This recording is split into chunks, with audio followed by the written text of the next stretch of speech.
حسبنا الله ونعم الوكيل حسبنا الله ونعم الوكيل. السلام علیکم ورحمۃ اللہ وبرکاتہ. نحمده ونصلي ونسلم على رسوله الكريم اما بعد. قال رسول اللہ صلی اللہ علیہ وسلم النکاح من سنتی وقال فمن رغب عن سنتی فلیس منی او کما قال علیہ الصلاۃ والسلام. رب اشرح لی صدری ویسر لی امری واحلل عقدۃ من لسانی یفقهوا قولی. اللہم صلی علی محمد وعلی آل محمد وبارک وسلم. بزرگان دین، برادران اسلام اور خواتین اسلام، رجب کا مہینہ ہے. معراج النبی صلی اللہ علیہ وسلم کا موقع یعنی کہ معراج کی رات جو آنے والی ہے بالکل قریب ہے. ارادہ تھا کہ آج کے اس جمعہ کے موقع پر کچھ شب معراج سے متعلق بات عرض کی جائے، لیکن ہماری زندگی میں اور ہمارے جو ہے ملک میں کبھی کچھ ایسے حالات پیش آ جاتے ہیں جس کی وجہ سے عنوان بدلنا پڑتا ہے. آپ سب جانتے ہیں کہ حالیہ چند دنوں پہلے ایک لڑکی عائشہ نامی اپنے آپ کو ندی میں ڈبا کر گویا کہ اپنی جان ہلاکت میں ڈال دی، خودکشی کر لی. واقعہ دل خراج بھی ہے، دردناک بھی ہے، المناک بھی ہے، اور ہم سب کے واسطے ایک درس عبرت ہے. پہلی بات تو یہ ہے کہ خودکشی کرنا اسلام میں جائز نہیں ہے. اپنے آپ کو ہلاکت میں ڈالنا اور اپنے آپ کو پانی میں ڈبا کر یا جلا کر مارنا یہ جائز نہیں ہے، اسلام میں حرام قرار دیا گیا ہے. کوئی شخص اپنے آپ کو جلا لیتا ہے یا ڈبا لیتا ہے، حدیث کی روشنی میں وہ گویا کہ خودکشی کرنے والا ہے، اور اللہ کے نزدیک اور اللہ کے رسول کے نزدیک وہ عمل نہ اچھی بات، اچھا نہیں ہے. بہرحال جو واقعہ پیش آیا اور جس لڑکی نے اپنی جان کو ہلاکت میں ڈال دیا اور وجہ جو بنی وہ ہمارے لیے درس عبرت ہے اور اس کے اوپر ہمیں غور کرنا چاہیے. شوہر کا ٹارچر، ستانا، ظلم اور اذیت اور جہیز، یہ دو چیزیں معلوم ہو رہی ہیں اب تک کی تفصیلات کے مطابق. اخبارات میں اور سوشل میڈیا میں جو اب تک باتیں آئی ہیں اس سے یہی دو باتیں سمجھ میں آ رہی ہیں. اور اس لڑکی کا جو ویڈیو اس نے بنایا ہے انتقال یعنی کہ خودکشی کرنے سے پہلے، بظاہر تو چہرے پر مسکان اور مسکراہٹ معلوم ہو رہی ہے، لیکن وہ ظاہراً چہرے پر مسرت اور مسکان ہے، لیکن دل کے اندر بڑا درد کا پہاڑ ہے. اسی لیے اس نے اپنے آپ کو پانی کے اندر ڈبا دیا. تو تفصیلات کے مطابق جو اب تک کی معلومات فراہم ہوئی ہیں، شوہر کا ظلم، اذیت اور ناجائز تعلقات اور جہیز کا مطالبہ. محترم حضرات، دیکھیے جو واقعہ پیش آتا ہے ہمیں درس عبرت حاصل کرنا چاہیے. قرآن مجید کے اندر اللہ تعالیٰ نے سورہ یوسف کو بیان کیا ہے. پورا واقعہ ہے. یوسف علیہ السلام خواب دیکھے جب سے لے کے ان کے بادشاہ بننے تک، یہ پورا واقعہ اللہ نے قرآن مجید کے اندر بیان کیا. سورہ یوسف کے نام سے مستقل سورہ ہے. 12ویں پارے میں شروع ہوتا ہے، 13ویں پارے میں ختم ہوتا ہے. پورے واقعے کو بیان کرنے کے بعد آخر میں رب کائنات نے فرمایا لقد کان فی قصصہم عبرۃ لأولی الالباب، کہ ان کے قصوں کے اندر عقل مندوں کے لیے نشانیاں ہیں. اس لیے قرآن میں ہم قصے بیان کرتے ہیں.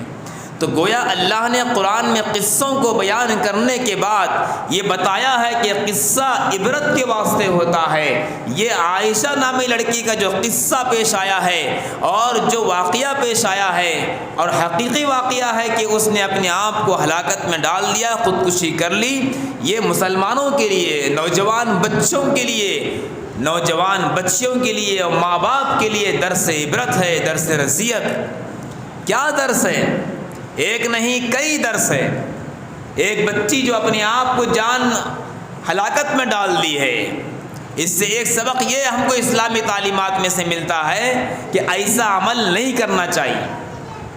کوئی لڑکی اپنے آپ کو، چاہے وہ اس کا شوہر کتنا ہی ظلم کرے، اس کے اوپر پہاڑ توڑ دے، لیکن کوئی لڑکی ایسا کام نہیں کرنا۔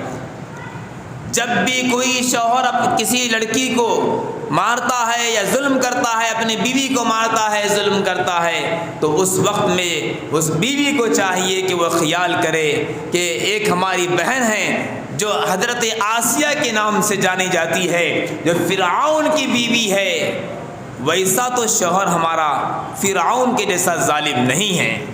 یہ سوچنا چاہیے۔ فرعون کے بارے میں قرآن کہتا ہے اور فرعون ذی الاوتاد، فرعون میخے کاٹنے والا تھا۔ اس طرح ہاتھ نیچے رکھ کر اس کے ہاتھ میں میخ ٹھوکتا تھا، بڑے بڑے کیلے ٹھوکتا تھا تاکہ جو ہے وہ ہاتھ کو حرکت میں نہ کرے، اتنا ظلم کرتا تھا۔ لیکن اس کے باوجود کیا حضرت آسیہ نے اپنے شوہر سے تنگ آ کر اور اس کے ظلم کو نہ سہ کر اپنے آپ کو جان ہلاکت میں ڈال دیا؟ نہیں، اس نے، حضرت آسیہ نے قرآن میں ہے اللہ سے دعا کی کہ رب نجنی، اے اللہ مجھے اس ظالم فرعون سے، ظالم شوہر سے نجات عطا فرما اور میرے لیے جنت میں گھر عطا فرما۔ یہ دعا کی ہے حضرت آسیہ نے۔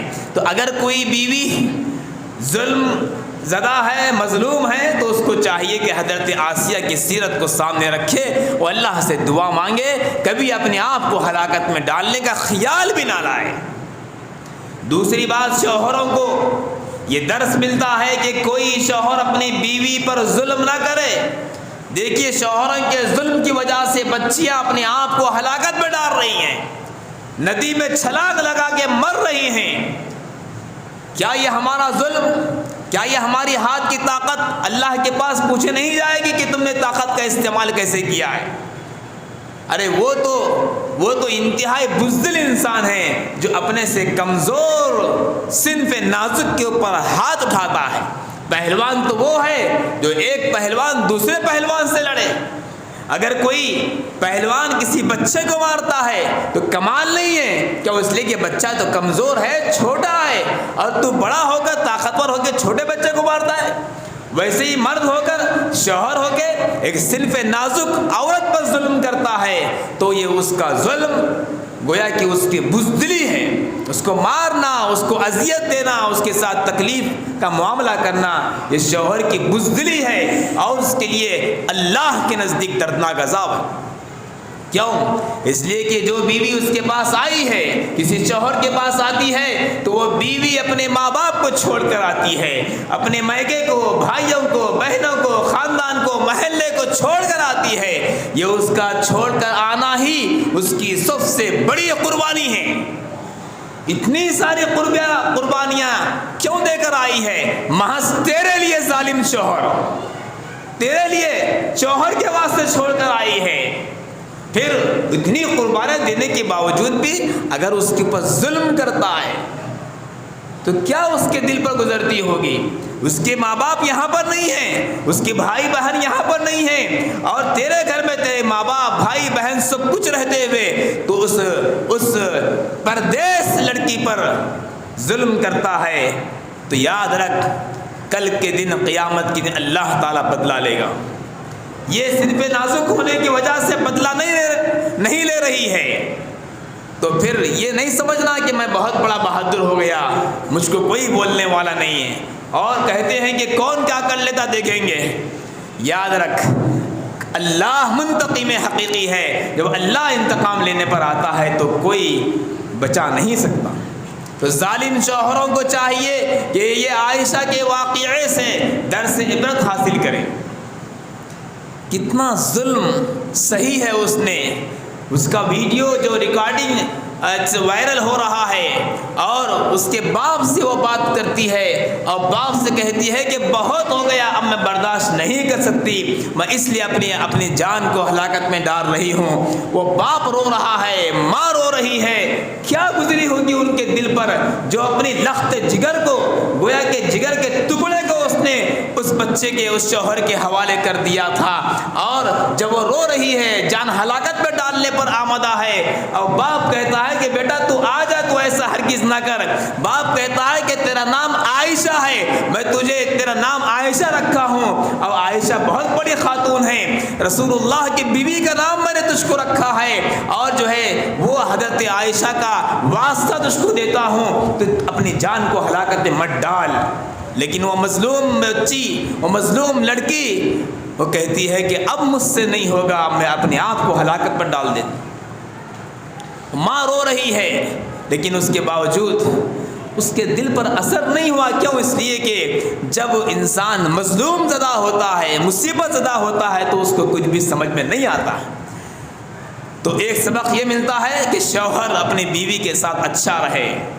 حدیث میں آتا ہے، رسول اللہ صلی اللہ علیہ وسلم نے ارشاد فرمایا، اگر کسی لڑکی میں کئی ساری خرابیاں ہیں، کسی بیوی میں بہت ساری برائیاں ہیں، یعنی کہ وہ تیز مزاج ہے، فلاں ہیں فلاں ہیں، بہت کچھ ہے، تو اللہ کے رسول نے فرمایا بہت خرابیاں ہوں گی، لیکن ایک تو اچھائی ہوگی، ایک تو اچھائی ہوگی۔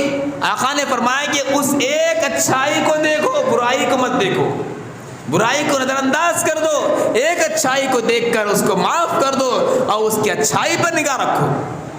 ہمارا حال کیا ہوتا ہے؟ بیوی کی تمام اچھائی، تمام برائیاں ہم کو دکھائی دیتی ہیں اور اچھائی ایک بھی دکھائی نہیں دیتی۔ اس کا ماں باپ کو چھوڑ کے آنا یہ قربانی ہے، اس کا تمہارے واسطے پکانا اور تمہارے بھائیوں کے کپڑے دھونا، بہنوں کے کپڑے دھونا اور جو ہے ماں باپ کی خدمت کرنا، یہ سب کچھ کرتے ہوئے کیا یہ اچھائی نہیں ہے اس کی؟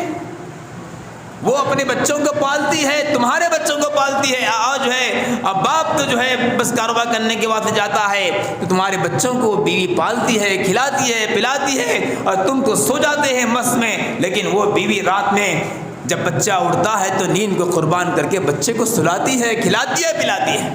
یہ تمام قربانیوں کو مد نظر رکھتے ہوئے کوئی شوہر ظالم نہ بنے۔ یہ عائشہ کے واقعے سے ہم کو درس نصیحت ملتا ہے۔ اور ایک اہم بات جو اخبارات کے اندر بھی بات آئی، مسلم پرسنل لا بورڈ کی جانب سے بھی یہ توجہ دلائی جا رہی ہے کہ وجوہات میں سے ایک وجہ عائشہ کی خودکشی کرنے کا یہ بتایا گیا ہے کہ وہ جہیز کا مطالبہ مزید کیا کرتا تھا۔ یہ بات بھی سامنے آئی کہ وہ جو لڑکا ہے شوہر، اس کا عارف جس کا نام بتایا گیا ہے، وہ بتایا گیا کہ مالدار بھی ہے، اچھا مالدار گھرانے کا وہ شخص ہے، لیکن اس کے باوجود مانگ جہیز کا مطالبہ یہ زیادہ ہوتا گیا۔ اب یہ غریب ماں باپ بیچارے کہاں سے لائیں گے؟ اب وہ دے نہیں سکے، اور یہاں تک کہ عدالت کے اندر بھی کچھ مقدمہ چل رہا تھا، وہ مقدمہ اور اس کا آنا جانا بھاگ دوڑ، یہ کئی ساری چیزیں، پتہ نہیں کیا کیا اس کو ٹارچر تھا، جس کی وجہ سے وہ اس نے جان دے دی۔ محترم دوستو، ایک لڑکی گئی، قرآن میں آتا ہے کہ ایک کی موت، اگر کوئی ایک کو مار دیتا ہے، قتل کرتا ہے، تو گویا کہ وہ پورے لوگوں کو قتل کر دیا۔ من قتل قتل الناس جميعا ومن احیاها احیا الناس جميعا، جو کسی ایک کو قتل کرتا ہے تو گویا کہ سارے لوگوں کو قتل کر دیا، کسی ایک نے کسی کو چھوڑ دیا، نہیں قتل کیا، تو گویا کہ اس نے سارے لوگوں کو چھوڑ دیا۔ ایک لڑکی کا قتل ہوا تو گویا کہ یوں سمجھیے کہ کئی ساری لڑکیوں کا قتل گویا کہ ہوا ہے، اور یہ واقعہ وائرل ہوا اس لیے ہمارے سامنے آیا، لیکن کئی سارے بچیاں ایسے ہوں گی جو اس طرح کے ویڈیو نہیں بناتے ہیں اور جس کی وجہ سے ہم کو معلوم نہیں ہوتا۔ کئی سارے ماں باپ جانتے ہیں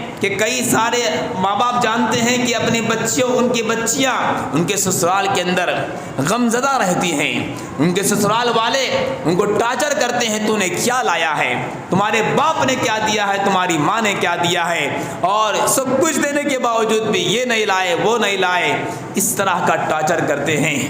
یاد رکھیے، اگر کوئی نکاح کے وقت میں بھیک مانگتا ہے، جوڑے کی رقم مانگتا ہے اور جہیز مانگتا ہے اور فلاں گاڑی گھوڑا جوڑا مانگتا ہے، تو میں یہ ببانگ دہل یہ کہتا ہوں ممبر و محراب سے، مسجد کے گیٹ میں بیٹھ کر بھیک مانگنے والا فقیر اس جوڑے کی رقم مانگنے والے ماڈرن فقیر سے یہ فقیر بہتر ہے۔ یہ بات بالکل کھلے انداز سے بول رہا ہوں، چیلنج ہے، آپ اس کو جو جھوٹ قرار دیجئے۔ وہ مانگنے والا اچھا اس لیے ہے کہ وہ عاجزی سے مانگ رہا ہے، بھائی اللہ کے نام پہ دے دو، میں غریب ہوں، محتاج ہوں، پتہ نہیں کیسی کیسی محتاجی وہ اپنی بتاتا ہے، اور یہ ڈٹ کے مانگتا ہے، سینہ تان کے مانگتا ہے، میں انجینئر ہوں، میں ڈاکٹر ہوں، میں فلاں ہوں، میں فلاں بزنس مین ہوں، میری اتنی آمدنی ہے، لہذا مجھے اتنا جوڑا چاہیے، اتنا مجھے اتنے پیسے چاہیے۔ یہ ماڈرن فقیر ہے، اور یہ جو جھولی لے کر مانگتے ہیں، کشکول لے کر مانگتے ہیں، یہ سادگی اور تواضع کے ساتھ مانگتے ہیں، فقیر بن کے مانگتے ہیں، اور یہ امیر بن کے فقیر بن رہا ہے۔ اگر کوئی شخص کسی کے پاس ایک دن کا کھانا پینا ہے، اس کے باوجود وہ مانگتا ہے، تو بتایا گیا کل قیامت کے دن وہ اس حال میں آئے گا کہ اس کے چہرے پر گوشت نہیں ہوگا، بغیر گوشت کے وہ آئے گا۔ اگر کوئی آدمی ہمارے سامنے بغیر گوشت کا چہرہ لے کر آئے، خالی ہڈیاں ہی ہڈیاں ہوں، ڈھانچہ ہو، تو کیا ہم اس کو دیکھنا پسند کریں گے؟ نہیں پسند کرتے۔ یاد رکھیے، جو دولہا اور جو دولہے کے ماں باپ پیسے مانگتے ہیں، وہ کل قیامت کے دن اس حال میں آئیں گے کہ ان کے چہرے پر گوشت نہیں ہوگا۔ اپنے پاس پیسے رکھنے کے باوجود، کھانے پینے کی اشیاء رکھنے کے باوجود مانگتے ہیں، تو یہ ان کے لیے عذاب ہے۔ اب پتہ کیجئے، غور کیجئے، جتنے مانگنے والے ہیں کیا پورے فقیر ہیں؟ جتنے بھیک مانگنے والے ہیں، جتنے جوڑے کی رقم مانگنے والے ہیں، کیا پورے فقیر ہیں؟ نہیں ہیں، اس کے باوجود مانگ رہے ہیں، جس کی وجہ سے آج نکاح مشکل ہوتے جا رہا ہے۔ آج جب ہم یہ بات بولتے ہیں تو خراب معلوم ہوتی ہے، لیکن کیا یہ واقعے جو پیش آ رہے ہیں، بچیاں جو اپنی جان دے رہے ہیں، تو کیا یہ ہمارے دل پر درد پیدا نہیں کرتا؟ عائشہ کا بھی ایک باپ ہے، ہم بھی کسی بچی کے باپ ہیں، اس کے بھی باپ ہیں، اس کے بھی ماں ہیں، ہمارے پاس بھی ماں، ہمارے پاس بھی جو بچیاں ہیں، آج ان کے اوپر یہ واقعہ پیش آیا تو کل ہمارے پاس بھی پیش آ سکتا ہے، بلکہ آج پیش آ رہا ہے۔ اگر 4 بچیاں ہیں یا 10 بچیاں ہیں، تو 10 بچیوں میں سے 2-4 بچیاں تو یا 5 بچیاں ایسے نکلیں گے جن کو سسرال کا ٹارچر ہے۔ سب کچھ لانے کے باوجود بھی کیا لائے؟ یاد رکھیے، نوجوان بچوں اور نوجوان بچوں کے باپ، ان سے ہم یہ آج گزارش کرنا چاہتے ہیں کہ اگر ہم سنت پر عمل کرنا چاہتے ہیں، جو میں نے شروع میں تلاوت کیا ہے، النکاح من سنتی، جب میں نے شروع میں تلاوت کیا تو شاید آپ سمجھ رہے ہوں گے کہ بھئی یہ کیا نکاح کی محفل تو نہیں، لیکن جو ہے کیا بات ہے، آج نکاح والی یہ حدیث پڑھ رہے ہیں۔ ہمارا مزاج یہی بن گیا ہے کہ ہم بعض حدیثوں کو، بعض آیتوں کو بعض کے ساتھ خاص کر لیے ہیں۔ نکاح کے موقع پر یہ آیت یہ حدیث پڑھی جاتی ہے، رقوں پہ لکھا جاتا ہے نکاح من سنتی فمن رغب عن سنتی فلیس منی۔ کیا مطلب ہے؟ کبھی سمجھا اس کا؟ اگر اس کے مطلب کو سمجھتے تو پھر کبھی بھیک نہیں مانگتے۔ النکاح من سنتی کا مطلب یہ ہے، آقا دو عالم صلی اللہ علیہ وسلم ارشاد فرماتے ہیں کہ نکاح میری سنت ہے۔ فمن رغب عن سنتی، جو میری سنت سے منہ موڑتا ہے وہ میری امت میں رہنے کا قابل نہیں۔ جب نکاح سنت ہے تو سنت کو سنت طریقے سے ادا کرنا چاہیے۔ آپ دیکھیے، وضو کرتے ہیں سنت طریقے سے کر رہے ہیں۔ سنت طریقہ کیا ہے بھائی؟ پہلے اتنا ہاتھ دھونا، پھر جو ہے کلی کرنا، پھر ناک میں پانی ڈالنا، پھر چہرہ دھونا، پھر ہاتھ دھونا، سنت ہے۔ اگر کوئی بہت سمجھدار انسان یہ کہتا ہے نہیں میں ویسا وضو نہیں کروں گا، پہلے ناک میں پانی ڈالوں گا بعد میں کلی کروں گا، تو کیا بولیں گے آپ؟ سنت کے خلاف کام کر رہے ہیں آپ، ایسا نہیں کرنا۔ پھر کیسا کرنا بھائی؟ ویسا ہی کرنا جیسا سنت طریقہ ہے، پہلے یہ ہاتھ دھونا، پھر کلی کرنا، پھر ناک میں پانی ڈالنا۔ جس طریقے سے وضو سنت طریقے سے کرنے پر ہم آمادہ ہوتے ہیں، نماز سنت طریقے سے پڑھنے پہ تیار ہوتے ہیں، روزہ سنت طریقے سے کرتے ہیں، اسی طریقے سے حج سنت طریقے سے کرتے ہیں، تو ہمیں نکاح بھی سنت طریقے سے کرنا چاہیے۔ اسی لیے لکھا تھا نکاح من سنتی۔ سنت طریقہ کیا ہے بھائی؟ مسجد میں نکاح کرنا سنت طریقہ ہے۔ یاد رکھیے ہمارے پیغمبر کا ایک نکاح بھی مسجد میں نہیں ہوا۔ پھر آپ بولیں گے یہ کیا بھائی، آپ نئی بات کر رہے ہیں، جبکہ مسجد میں نکاح کرو بولتے مولوی صاحب، آپ پھر آپ ایسا بول رہے ہیں۔ ہاں ضرور کیجئے، حدیث میں یہ بات آئی ہے کہ اپنے نکاح کو عام کرنے کے واسطے مسجد میں نکاح کرو، لیکن یہ نہیں کہا گیا کہ نکاح مسجد میں جہیز گھر میں، نکاح مسجد میں اور جوڑے کی رقم جیب میں، نکاح مسجد میں اور ولیمے کا کھانا جوڑے کی رقم سے، یہ نہیں کہا گیا ہے۔ اگر مسجد میں نکاح پڑھائیں اور کوئی بڑے علامہ مفتی مشائخ شیخ المشائخ آ کر بھی نکاح پڑھائیں اور آپ نکاح سنت کے مطابق نہیں کر رہے ہیں، جوڑے کی رقم لے رہے ہیں اور بہت سارا سامان جہیز لے رہے ہیں لڑکی والوں کے پاس سے، تو یاد رکھیے بڑے علامہ مفتی شیخ المشائخ پہ نکاح پڑھائیں، لیکن ہمارا نکاح سنت طریقے کے مطابق نہیں ہوگا۔ کیا صرف ہم مسجد میں نکاح پڑھانے کو کافی سمجھتے ہیں؟ نہیں دوستو، نہیں۔ نکاح کو آسان بنائیے، مسنون طریقے سے بنائیے تو ایسے واقعے پیش نہیں آئیں گے۔ مسنون نکاح کیا ہے؟ مسنون نکاح یہ ہے کہ لڑکی والوں پہ کچھ بھی بوجھ نہیں ڈالنا، یہ مسنون نکاح ہے۔ سنت والا نکاح، شرعی نکاح یہ ہے کہ لڑکی والوں پہ کوئی بوجھ نہیں ڈالنا۔ ہم نے سنا ہے، ہمارے استاد محترم سے بتا رہے تھے کہ آج بھی عربستان کے اندر بعض خرابیاں بہت ساری آئی ہیں، لیکن ایک اچھائی یہ ہے کہ جب لڑکی کا جب نکاح ہوتا ہے تو لڑکے والے لڑکی والوں پہ کوئی بوجھ نہیں ڈالتے، بلکہ لڑکی والے لڑکے پہ بوجھ ڈالتے ہیں۔ کیا بوجھ ڈالتے ہیں؟ مہر زیادہ فکس کرتے ہیں، 50,000 ریال، 1,00,000 ریال، 60,000 ریال، اتنا مہر طے کرتے ہیں۔ لڑکا وہ 50,000 یا 1,00,000 ریال مہر کے طور پہ بچی کے باپ کو یا بچی کو دے دیتا ہے۔ بچی کا باپ اس میں سے ضروری چیزیں جو خریدنا ہوتا ہے بچی کے بناؤ سنگار کے واسطے انہیں پیسوں سے خریدتا ہے، بچی کا نکاح ہوتا ہے اور مہر کے پیسے باپ کے پاس یا بچی کے پاس بچے ہوئے رہتے ہیں۔ یہ حال ہے عربستان کے اندر۔ اب کیا یہاں پر کیا ہے؟ یہاں اس کا الٹا ہے کہ بچے والے بچی والوں سے مانگتے ہیں جوڑے کی مہر دے دو، کچھ بھی 2,000 5,000 10,000 کچھ بھی دے دو، اور بہت بڑے اگر دیندار اگر ہے تو مہر نقد نہیں دیتے، ادھار رکھ دیتے۔ کیوں ادھار رکھے بھائی؟ اس لیے ادھار رکھے کہ ہمارے باپ کا مہر ادھار، دادا کا مہر ادھار، نانا کا مہر ادھار، لہٰذا ہم بھی ادھار رکھتے ہیں۔ استغفر اللہ استغفر اللہ۔ انہوں نے ادھار رکھا تو کیا ہم بھی ادھار رکھیں گے؟ انہوں نماز نہیں پڑھے تو ہم بھی نماز نہیں پڑھیں گے؟ انہوں روزہ نہیں رکھے تو ہم بھی روزہ نہیں رکھیں گے؟ انہوں نے ادھار رکھا، انہوں نے جو ہے ویسا کر لیا، لیکن ہمارے واسطے جہیز جوڑے کی رقم نقد اور مہر ادھار، اور کچھ دیا بھی تو کتنا 5,000 2,000۔ اور بہت بڑے اگر شخصیت ہے تو کیا کرتے ہیں؟ جتنا جوڑے کی رقم لیے اس کا 50% مہر طے کر رہا ہے۔ 1,00,000 روپیہ اگر مہر نقد لیے جوڑے کی رقم تو مہر کتنا طے کر رہے ہیں؟ 50,000 روپے، اور ادھار رکھ دے رہا۔ کس کو دینے کا ہے؟ دیں گے بعد میں۔ ایسا بولتے بولتے پوری زندگی گزار رہے ہیں، بچے ہو جا رہے ہیں، سب ہو جا رہے ہیں، مرنے کے بعد میں جو بیوی کو بلا کے بولتے ہیں بھائی کیا بول رہے ہیں مہر کے بارے میں، تو وہ بیوی صاحبہ کہتی ہیں میں دل جہاں سے معاف کر دی۔ استغفر اللہ۔ وہ معاف ہوگا؟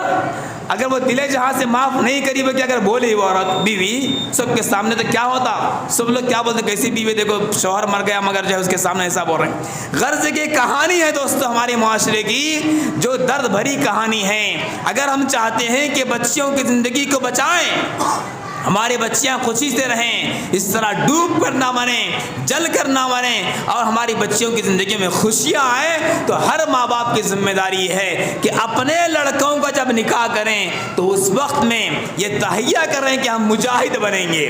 مجاہد کا مطلب آج کے دور میں جہاد کا مطلب یہ نہیں کہ تلوار لے کے نکل جائیں۔ آج کے دور کا جہاد یہ ہے کہ نکاح کو ہم آسان طریقے سے کریں، لڑکی کے باپ پر کوئی جو ہے بوجھ نہ ڈالیں، بلکہ لڑکے والے پلنگ بستر الماری ضروری سامان کا انتظام کریں، اور بغیر لین دین کے، بغیر کسی جوڑے کے رقم کے آپ اپنے بچوں کا نکاح کریں۔ اگر ہم اپنے بچوں کا نکاح سنت طریقے سے کریں گے تو ہماری لڑکیوں کا نکاح بھی انشاءاللہ سنت طریقے سے ہوگا۔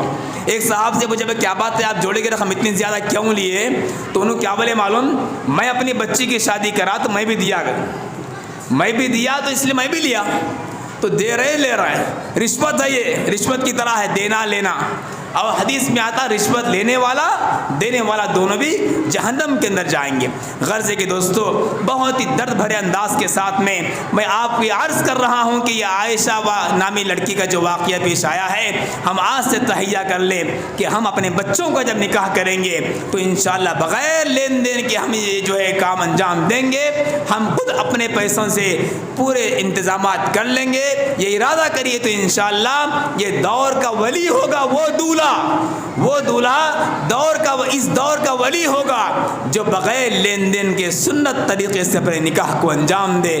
اللہ تعالیٰ سے دعا ہے کہ ہم سب کو ان باتوں پر عمل کرنے کی ہدایت نصیب فرمائے۔